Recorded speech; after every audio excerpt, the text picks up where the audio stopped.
Mengapa kamu begitu takut? Mengapa kamu tidak percaya? Penggalan kata ini ada dalam suatu cerita Alkitab. Di dalam Markus 4 ayatnya ke-40. Dalam cerita ini tentang perjalanan Yesus bersama dengan muridnya menyeberang ke suatu tempat. Firman Tuhan di dalam Markus 4 ayat 35 sampai 41 saya akan sampaikan hari ini.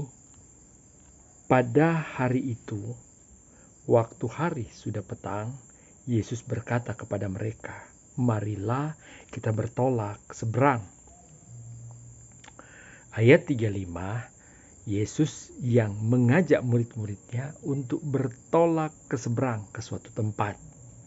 Ayat 36, mereka meninggalkan orang banyak itu lalu bertolak dan membawa Yesus dengan mereka dalam perahu di mana Yesus telah duduk, dan perahu-perahu lain juga menyertai dia. Jadi firman Tuhan di ayat yang ke-36 bertuliskan bahwa Yesus dibawa oleh murid-muridnya dan Yesus duduk di perahu, bahkan ada perahu-perahu lain yang mengawal menyertai perahu yang Yesus naiki. Bapak Ibu yang dikasihi Tuhan, Yesus di ayat 35 menjadi nahkoda dan mengajak menuju ke seberang. Tapi ayat 36, murid-murid yang sudah berpengalaman sebagai nelayan bertahun-tahun, mereka berpikir lebih pintar, lebih tahu, dan lebih berpengalaman. Tidakkah begitu dalam hidup kita? Di saat awal satu pekerjaan, awal satu masalah, kita serahkan Yesus yang akan jadi nahkoda.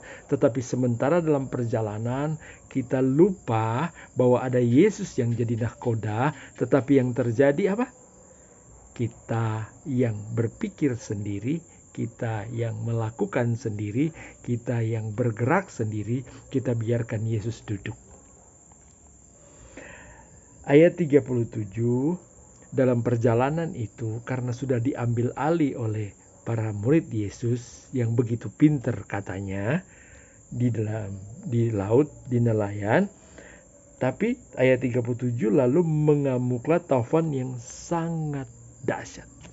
Sangat dahsyat, dan ternyata ombak menjembur masuk ke dalam perahu sehingga perahu itu ditulis dalam Alkitab mulai penuh dengan air. Nah, dalam perjalanan kita biarkan kita punya kemampuan yang bekerja, kita punya kepintaran yang bekerja, kita membiarkan Yesus duduk, dan kita tidak membuat Yesus menjadi nahkoda dalam hidup kita. Yang terjadi ada masalah dalam perjalanan, ada masalah dalam pekerjaan, ada masalah dalam bisnis kita mulai kelabakan karena masalah itu mulai masuk dan mulai menenggelamkan kita. Air mulai masuk ke perahu dan membahayakan perahu itu.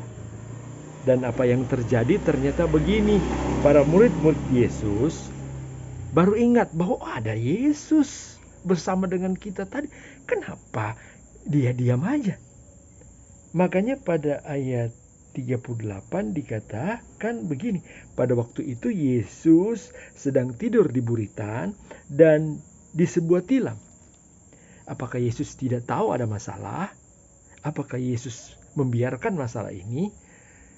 Yesus tahu. Tapi kan Yesus tidak diberi ruang untuk mengendalikan perjalanan perahu itu. Dan yang terjadi begini, maka murid-muridnya membangunkan dia dan berkata kepadanya.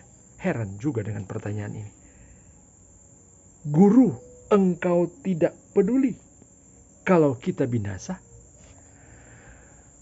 Yesus dibiarkan tidur. Yesus dibiarkan tidak melakukan apa-apa. Terus kita salahkan. Murid-murid salahkan Yesus. Guru tidak peduli, kita mau tenggelam. Tapi apa yang dilakukan Yesus? Keren banget. Ayat 39, ia pun bangun dan menghardik angin itu dan berkata kepada danau itu, diam, tenanglah. Apa ditulis selanjutnya? Lalu angin itu reda dan danau itu pun menjadi teduh sekali. Yesus waktu di saat dibangunkan, dia tidak bertanya, Petrus, kamu tadi tidak biarkan saya mengambil alih, saya tidurlah. Enggak. Yesus langsung pada fokusnya, pada pokok permasalahannya. Ombak sedang mengamuk, gelombang sedang tinggi, perahu masuk air, yang perlu dilakukan mujizat. Yesus berkata, diam, tenanglah. Dan apa yang terjadi? Setelah Yesus katakan diam dan tenanglah, berprosesnya mujizat itu, ayat 40 berkata begini, lalu ia berkata kepada mereka, Yesus berkata kepada mereka, mengapa kamu begitu takut? Mengapa kamu tidak percaya? Pertanyaan ini sering ada dalam hidup kita. Di saat kita punya masalah, kita punya persoalan, dan kita datang kepada Yesus, kita berdoa dengan sungguh-sungguh, kita bilang kita punya Tuhan yang dahsyat. Tapi tadinya kita tidak pakai Tuhan waktu bekerja. Dan akhirnya yang terjadi, kita bangunkan Yesus, kita panggil namanya, kita berseru keras-keras, dan Yesus berkata begini, mengapa kamu takut? Itu yang terjadi dalam hidup kita. Di saat ada persoalan, akhirnya kita takut, kita tidak bersama dengan Yesus, padahal Yesus ada di dalam kehidupan kita. Dan kita mempersalahkan situasi, masalah yang ada. Bahkan Yesus sendiri dikatakan, Yesus tak peduli, ini udah mau tenggelam loh. Tapi ayat 41, mereka menjadi sangat takut dan berkata seorang yang lain, siapakah gerangan orang ini? Sehingga angin dan danau pun taat kepadanya. Pak, Ibu, tidak menjadi ukuran kita melayani di panggung atau di mimbar atau dimanapun kita. Persoalan itu akan selalu datang dalam hidup kita. Tapi bagaimana kita hadirkan Yesus atau kita biarkan kehidupan kita tidak bersama dengan Yesus. Dan akhirnya seperti ini. Sudah bersama melayani, tapi terakhir dikatakan, siapa orang ini? Kok bisa angin dan danau pun taat kepadanya? Berulang-ulang Yesus melakukan mujizat, tapi tidak dimengerti, tidak dipahami. Kenapa? Karena kekristenan kita hanya sekedar tahu, tapi tidak mengalami Tuhan. Mari Bapak Ibu, lewat cerita ini, andalkan Tuhan dalam hidup kita. Karena setiap persoalan hanya Yesus jawabannya. Tuhan Yesus memberkati.